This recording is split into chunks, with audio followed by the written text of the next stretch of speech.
যোৱাকালি মই এটা ভিডিঅ' দিছিলোঁ যে মোৰ সমস্যাবিলাক মই কেনেকৈ সমাধান কৰোঁ।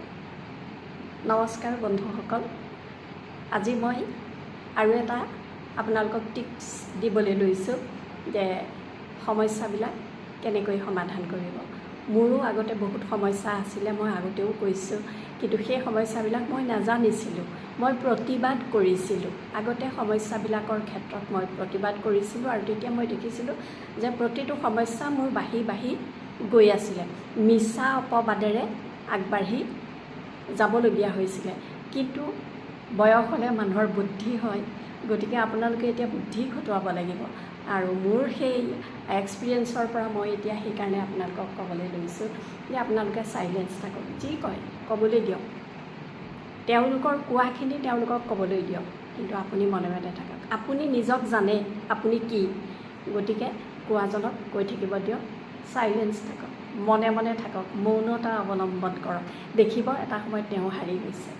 আৰু স্মাইল, আপুনি এটা হাঁহি মাৰিবলৈ শিকক ধুনীয়াকৈ। কোনোবাই কৈছে, গালি পাৰিছে, আজি কেইদিনমানৰ আগতেও মোৰ নিজৰ একেবাৰেই সম্বন্ধীয় আৰু বহুতকৈ মই চিনাকি নিদিওঁ, একেবাৰে সম্বন্ধীয় এগৰাকীয়ে মোক কৈছে, বহুত বেয়াকৈয়ে এটা ৱৰ্ড কৰিছিলে, কিন্তু মই একো নাই কোৱা। মই এনেকুৱাই দেখুৱাইছোঁ যে মই একো শুনা নাই, মই তেওঁৰ কথা শুনাই নাই।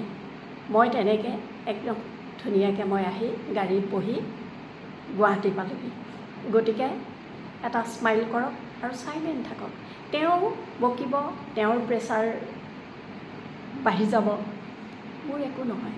গতিকে আপোনালোকে সেইটো কৰক, চাইলেণ্ট আৰু স্মাইল এটা কৰি খৰ্গ কৰক সকলো বস্তু। দেখিব আপোনাৰ সমস্যাই নহয়। গতিকে মই আজি সেই সমস্যাবিলাকৰ দ্বিতীয় এটা মই উপায় আপোনালোকক দিলোঁ, কৰি চাওক কেনেকুৱা লাগিছে মোৰ ভিডিঅ'টো, জনাব। ধন্যবাদ।